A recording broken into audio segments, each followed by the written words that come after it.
এই লাইনে কতদিন ধরে আছেন? আমার মোটামুটি 8-9 বছর হইতেছে। 8-9 বছর। আপনি কি শুধু এই কমিটিয়ানই করেন?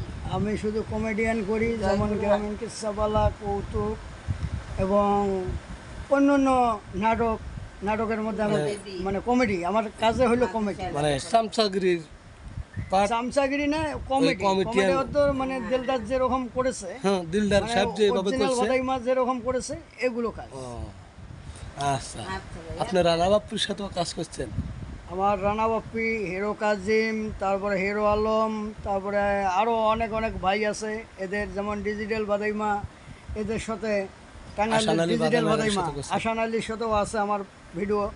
কিন্তু এখন আছে কি নাই এখন কইতে পারবো না, কোন চ্যানেল থেকে কোন চ্যানেলে গেছে এটা বলা যাবে না। বলা যাবে না। কিন্তু আগে কাজ করছিলাম, প্রথম কাজ হলো আমার আশান আলীর সাথে, তারপর হলো কাজ হলো ডিজিটাল বাদাইমার সাথে, তারপরে আসছি হিরো কাজিম ভাইয়ের লাগে, তারপরে হিরো আলমের সাথে, মোটামুটি আরও অনেকের সাথে কাজ আছে। তা আশা করি আমাদের যে কাজগুলো আমরা এখন করতেছি, কাজগুলো আপনাদের ভালো লাগবে। আর ভালো লাগলে তবে আপনার যে চ্যানেলে ছাড়ুক, আপনারা ভিডিওগুলো দেখবেন, দয়া করি ভিডিওগুলো দেখবেন, চ্যানেলটা কী রকম, কোন ধরনের আছে কি না আছে, এগুলো যাচাই বাছাই করি চ্যানেলটা ঢুকবেন। তবে আমার নতুন নতুন কৌতুক আসতেছে, মানে অগ্রিম কইতে নাই, কিন্তু আমার যে চিন্তাভাবনা আমি করছি, আবার নতুন কৌতুক আবার নিয়ে আসতেছি, শিগগিরই নিয়ে আসব। প্রায় 2025 সালের আগে আমি আবার নতুন আমার নৃত্য ভিডিও আমি আবার করতেছি।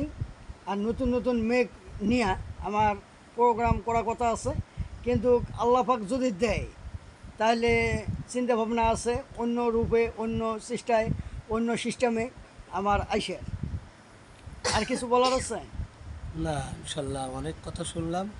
আমি মিডিয়াতে দেখি, নাটকে, গল্পে, কমেডিয়ান, গ্রাম বাংলা, কেস্তাপালার মধ্যেও আমি আপনাকে দেখি, কিন্তু আজকে আপনাকে হুট করে দেখছি। আজকে আমার খুব ভালো লাগছে, আপনাকে দেখার পরে খুব আনন্দই আছে আমি।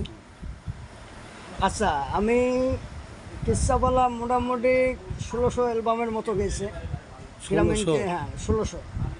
আর কৌতুক মোটামুটি আগে আমি যে কৌতুকগুলো করছিলাম, ওদেরগুলোর সাথে বাদ দেন, যেমন ডিজিটাল বাদাইমা, তাসিরা বাদাইমা, মানে এলে আসছে পরে। আমরা যখন অরিজিনাল বাদাইমা, ডিজিটাল বাদাইমা এলে আমরা মানে কাজ করছিলাম, তখন এলে কোনো ছক্কা ছিল না। কিন্তু মানুষের একটা গুণগান করে লাভ নাই, যে যখন ভাইরাল তখন তার গুণগান সবাই গায়। এটাই বাস্তব।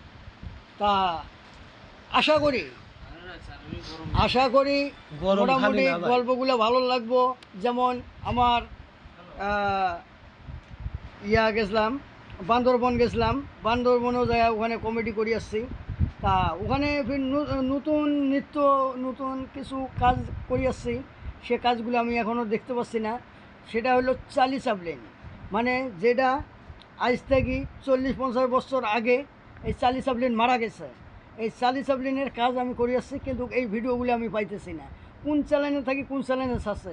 দেখা যায় কি আমাদের ক্ষেত্রে একটা ভিডিও আমরা যখন করে দেই, কোম্পানি কারে দেব এবং পরিচালক কারে দেব, এগুলো আমাদের দেখা বিষয় না। কিন্তু ছাড়লো কি না ছাড়লো এটাও দেখা বিষয় না। কিন্তু আমাদের প্রধান উদ্দেশ্য হলো কি, কাজ করা। আমরা কাজ কিভাবে করতেছি আর কিভাবে না করতেছি, এগুলো কাজ করার। কিন্তু আরেকটা জিনিস আমরা খেয়াল রাখছি, কিন্তু এখন বেশিরভাগ ভাইরাল হয়েছে হটে। কিন্তু ভাই, আমরা যদি হট কাজ করতাম তাহলে এমনিতে আমরা ভাইরাল হইতাম, আরও ভাইরাল হইতাম, কিন্তু আমাদের পুলিশ খুঁজতো, কিন্তু জনগণ খুঁজতো না।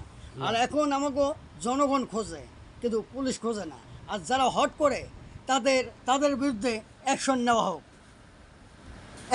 হোক। আর আমি প্রশাসন ভাইয়েরা বলবো, যারা হট করতেছে এবং যে মেয়েগুলো হট করতেছে এবং ছেলেগুলো হট করতেছে, এগুলো হট মানে এখন দেখা যাচ্ছে কি, আমরা যে কমিটিগুলো করতেছি, এই কমিটিগুলো চলতেছে না, এই হটের কারণে চলতেছে না। কেন চলতেছে না? আসলে তাই। কেন চলতেছে না? আপনারা যদি এদের বিরুদ্ধে অ্যাকশন নেন, তাহলে আমাদের সামাজিক বাপ মা ভাই বোন সবাইকে নিয়ে দেখার মতো। কিন্তু আপনারা এগুলো বিরুদ্ধে মানে লুকে দাঁড়ান, তাহলে আমাদের যে গল্পগুলো, সামাজিক গল্পগুলা, এগুলো ভিউ হবো, দর্শক দেখবো, তাহলে আমরা কাজ করি, মজা পাবো। তাই এই বলি আমি বক্তব্য আমার শেষ করছি। আসসালামু আলাইকুম। আপনারা ভালো থাকবেন, সুস্থ থাকবেন। আল্লাহ হাফেজ।